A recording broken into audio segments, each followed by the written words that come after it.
پاک صلی اللہ تعالیٰ علیہ وسلم کے عشق میں، لیکن 4 دن کسی کو جیل میں اندر ڈال دیا جب پھر پوچھا جائے اب بتاؤ، بہت اچھے اچھے لوگوں کو دیکھا ہکڑی نکل جاتی. کتنے میں نے 8 مہینے جیل کے اندر لوگوں کو کافر ہوتے ہوئے دیکھا، انکار کر دیتے کوئی خدا نہیں ہے، کوئی قرآن نہیں ہے، کوئی اللہ نہیں ہے، کوئی نماز نہیں ہے. وجہ کیا ہے؟ مصیبتیں جیسی آتی ہیں وہ آدمی سٹپٹا جاتا ہے، گھبراتا ہے. اس وقت بھی کوئی چیز اگر تمہیں روکتی ہے تو یہی ہے کہ ہمارے دل میں یہ بات اگر آ گئی مجھے میرے نبی پاک صلی اللہ تعالیٰ علیہ وسلم کی مرضی کے مطابق اپنی خواہشات بنانا ہے، ان کی مرضی اس میں ہے تو میں اس میں راضی ہوں، پھر اس کے بعد سکون آ جاتا ہے، اطمینان آ جاتا ہے. ورنہ پوری زندگی میں کبھی آپ کو اینزائٹی سے چھٹکارا نہیں مل سکتا. یہ بے چینی سے اس کا علاج ہی نہیں. آج جن لوگوں کے بھی یہ سوال ہے، نوجوانوں کے لیے خاص طور پر، آپ کتنے بھی وظیفے پڑھ لو، خواہشات کم نہیں ہے تمہاری، نمازیں خوب پڑھ لو، ابھی دل گھبرایا، بے چینی ہوئی، حضرت کون سا وظیفہ بتاؤ، دل بہت بے چین ہے، 100 بار یہ پڑھ لو، 100 بار یہ پڑھ لو، کوئی بھی بتا دیا آپ پڑھ تو لیا. میں کہتا ہوں صرف یہ تمہارے وظیفے بھی تمہارا علاج نہیں.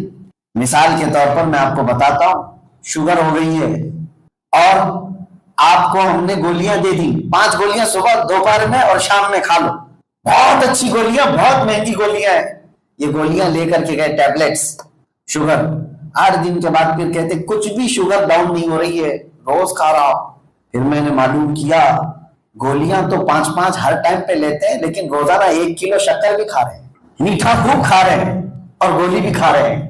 تو کبھی بھی آپ کا علاج نہیں ہو سکتا. تو یہ جو ہماری خواہشات ہے اس کی لمٹ کرنا پڑے گا. اس کی لمیٹیشن اگر ختم یا روک نہیں لگے گی تو کبھی بھی بے چینی کا علاج نہیں کر سکتے. اور میں آپ کو بتاتا ہوں چند مثالوں کے ذریعے سے صحابہ اکرام رضوان اللہ تعالیٰ علیہ مجمعین نے کیسے اپنی زندگیوں کی خواہشات کو ختم کیا. حضرت ابو بکر صدیق رضی اللہ تعالیٰ جب خلیفہ بنے تو خلافت کے کاموں میں اتنے بزی رہتے تھے بہت، تو بیت المال سے آپ کی تنخواہ مقرر کر دی گئی، سیلری دی جانے لگی. سارے مسلمانوں نے اتفاق کیا کہ امیر المومنین اب کمائیں گے کہاں سے؟ بیت المال سے ان کی سیلری، منتھلی سیلری دی جائے گی. تو حضرت ابو بکر صدیق کو جو سیلری مل رہی تھی، تنخواہ مل رہی تھی، لاتے تھے، گھر کا خرچہ ہو جاتا تھا، بس اس کے علاوہ نہیں تھا. ایک دن ان کی بیوی نے کہا کہ کبھی کچھ اچھی غذا کھا لو، کچھ اچھا کھانا کھا لو، سوکھا سوکھا کھا کر کے آپ کے بال دیکھو کیسے ہو گئے، آپ کا جسم کیسے ہو گیا. حضرت ابو بکر صدیق نے کیا کہا؟ جانتے؟ وقت کے خلیفہ ہے، کہتے ہیں میری بیوی، میرے پاس اتنے پیسے کہاں ہیں کہ میں اچھی غذا کھا لوں. اتنی تنخواہ نہیں آتی تھی کہ گھی خرید لیں، شہد خرید لیں.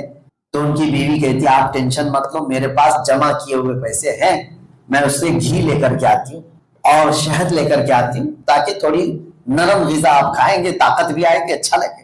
حضرت ابو بکر صدیق نے پوچھا تمہارے پاس کہاں سے پیسے آئے؟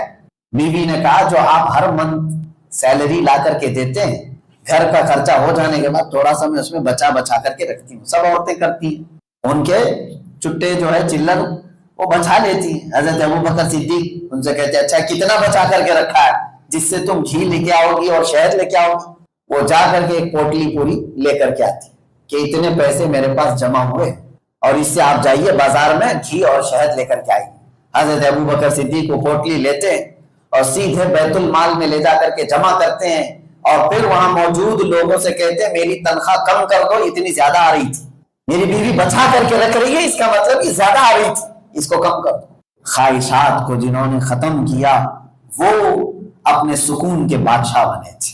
اور ہمارے ہاں اس کی لمٹ ہی نہیں ہے، جتنا آئے اس سے زیادہ چاہیے، جتنا آئے اس سے زیادہ چاہیے. میرے عزیزو، یہ صرف اور صرف مال میں نہیں ہے، ہر چیز میں خواہشات ہماری ایسی ہیں جو آڑے آتی ہیں. آپ کبھی سوچتے ہیں کہ 3 گھنٹے 4 گھنٹے وہ میچ دیکھنے کے لیے نوجوان بیٹھتا ہے لیکن اسے آدھا گھنٹہ مسجد میں بھاری کیوں لگتا ہے، مشکل کیوں لگنے لگ جاتا ہے؟ فلم دیکھنے کے لیے، میچ دیکھنے کے لیے اس کو کبھی بے چینی نہیں ہوتی، انٹرٹینمنٹ چل رہا ہے.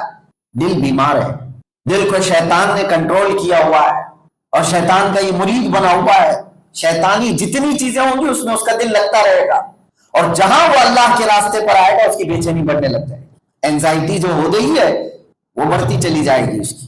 یہ صرف اور صرف اس کا علاج ایک ہی چیز پر ہے، جس کو اعلیٰ حضرت فاضل بریلوی رضی اللہ تعالیٰ عنہ نے اپنے شعر میں یوں فرمایا، اس کا علاج ایک ہی ہے، انہیں جانا انہیں مانا، نہ رکھا غیر سے کام، للہ الحمد میں دنیا سے مسلمان گیا، آج لے ان کی پناہ، آج مدد مانگ ان سے، کل نہ مانیں گے قیامت میں اگر مان گیا۔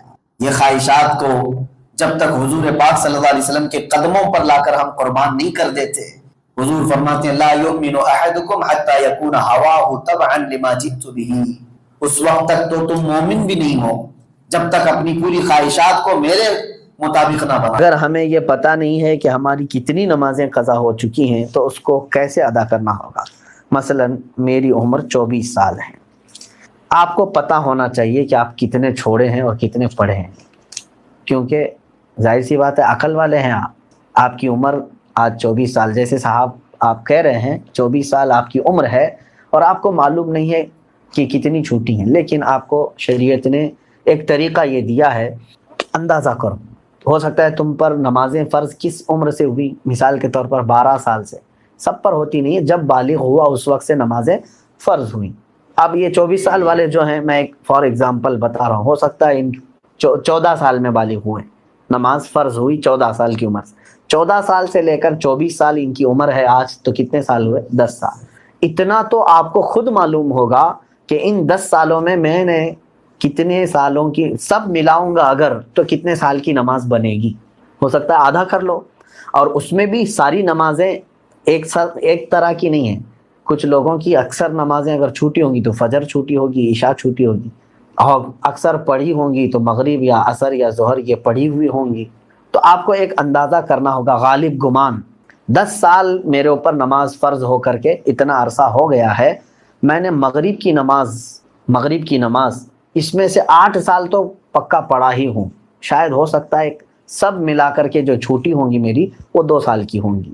عصر کی نماز اور ظہر کی نماز میرے خیال سے میں نے 6 سال تو پڑھائی ہوں، یعنی پوری ملاؤں گا پوری نمازیں تو وہ 6 سال کی بن سکتی ہیں، 4 سال کی اگر سب چھوٹی ہوئی جمع کروں گا تو 4 سال کی بن سکتی ہیں۔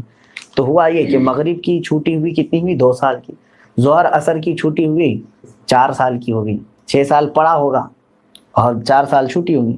اب آتا ہے عشاء کا نمبر اور فجر کا نمبر، تو آپ یہ سوچ لو کہ یہ 10 سالوں کے اندر ہو سکتا ہے 1 سال پوری نمازیں ملا کر کے میں نے فجر پڑھی ہوں گی، 9 سال تو میری فجر باقی ہوگی، اور عشاء کو آدھا کر لو، تو ہر نماز کو آپ کو ایک غالب گمان بنانا پڑے گا۔ اچھا ہے کہ آپ نے 24 سال کی عمر میں سوال کیا ہے، اب 60 سال کی عمر میں مجھ سے سوال ہوتا تو میں اسی انداز سے بتاتا۔ تو اب آپ کو اسی طرح کے نمازیں پڑھنا ہے۔ اب مثال کے طور پر فجر کی آپ نے اندازہ کر لیا 10 سال کے عرصے میں میری کل نمازیں جو چھوٹی ہیں وہ 9 سال کی چھوٹی ہوں گی، میں نے شاید 1 سال کی پڑھی ہوں، یا آپ کے اوپر ہے، میں اگزامپل بتا رہا ہوں۔ تو اب آؤ اس کی شروعات کرنے کے لیے قضا نمازوں کی۔ اب فجر کو پہلے کمپلیٹ کرنا چاہیں اس کو کر سکتے ہیں، ایک نماز کو بھی پکڑ کر کے کرنا چاہیں تو کر سکتے ہیں۔ اب میں نے صبح شام کنٹینیو فجر کی قضا شروع کر دی، دن میں 50 رکعتیں پڑھ لی، 50 رکعتوں کا مطلب ہوا 25 دن کی فجر کی نماز قضا ہو گئی۔ اب اس میں شریعت نے آسانی بھی تمہیں دی ہے، قضا نمازیں صرف اور صرف فرض نمازوں کی قضا ہوگی، کسی بھی سنت اور نفل کی قضا نہیں۔ فجر کی 2 رکعت قضا، ظہر کی 4 رکعت قضا، عصر کی 4 رکعت قضا، مغرب کی 3 قضا، عشاء کی 4 فرض اور 3 وتر کی قضا، کل ملا کر کے کتنی ہوتی؟ 20 رکعت، 20 رکعتیں دن کی ہوتی ہیں۔ لیکن ابھی میں چل رہا ہوں فجر کی۔ اب ہو سکتا ہے آپ یہ سوال کریں گے کہ میں نیت کیسے کروں، کون سے دن کی، سنیچر کی، اتوار کی، پیر کی، منگل کی، کون سی؟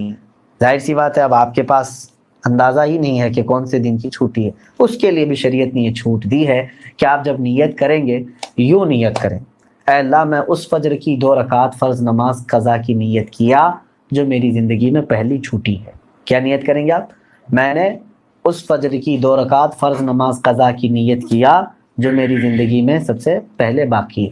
ہر 2 رکعت پہ یہی کہنا ہے آپ کو، کیونکہ جب وہ ادا ہو جائے گی تو جو پہلے ہے وہ آتی جائے گی، تو 9 سال کی قضا ہونے تک آپ کو یہی نیت کرنا ہے جو میری زندگی میں پہلی باقی ہے۔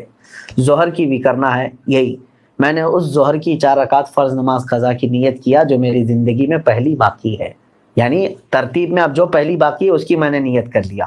پھر اس کے بعد یہ آتی جائیں گی. اب مثال کے طور پر 100 نمازیں آپ کی ہیں, آپ نے نیت کر لیا میں نے اس ظہر کی 4 رکعت فرض نماز قضا کی نیت کی جو میری زندگی میں پہلی باقی ہے, تو 100 پہلے نمبر والی ہو گئی.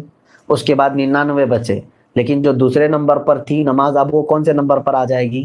پہلے نمبر پر آ جائے گی نا پھر سے. تو ہمیشہ یہی نیت کرتا جائے گا جب تک کہ وہ 100 پوری نہ ہو جائے. نیت بھی آپ کو سمجھ میں آ گئی قضا کے لیے.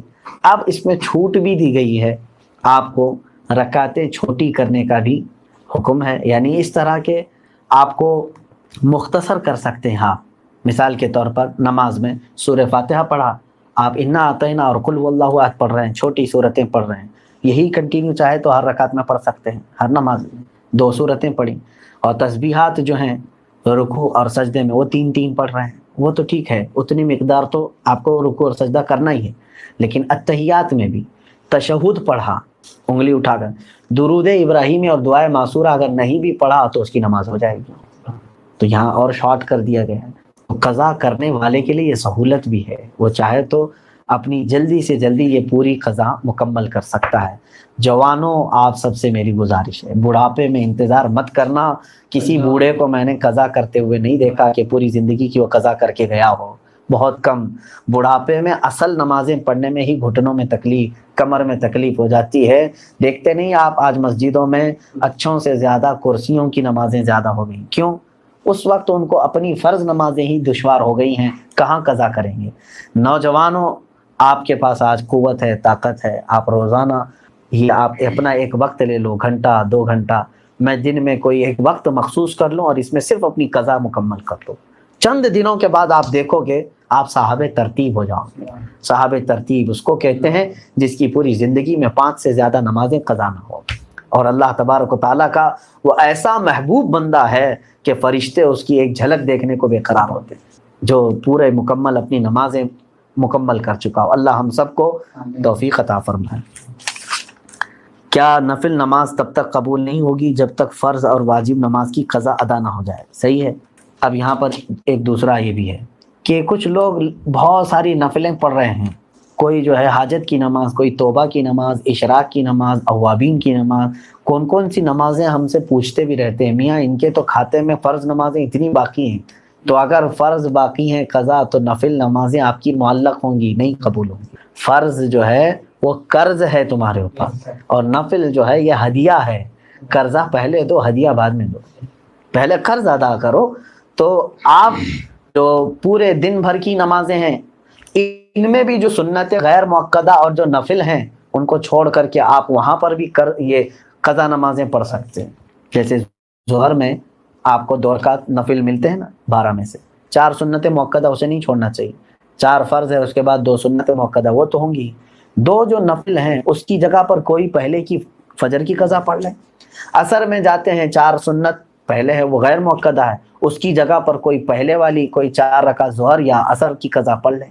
مغرب میں بھی 2 نفل آپ کو ملتی ہیں, وہاں پر بھی آپ اپنی قضا پڑھ سکتے ہیں, اس نفل کی جگہ پر کوئی فجر کی 2 رکعت قضا. عشاء میں آپ کو جو ہے پہلے 4 رکعت سنت غیر مؤکدہ, اس کی جگہ کوئی نماز پہلے کی چھوٹی ہوئی عشاء کی نماز پڑھ لیں 4 رکعت, اور بعد میں جو ہے 2 نفل 4 نفل مل جاتی ہیں آپ کو عشاء کے فرض کے بعد. وہ 4 رکعت کی جگہ پہلے کی کوئی چھوٹی ہوئی وتر کی قضا پڑھ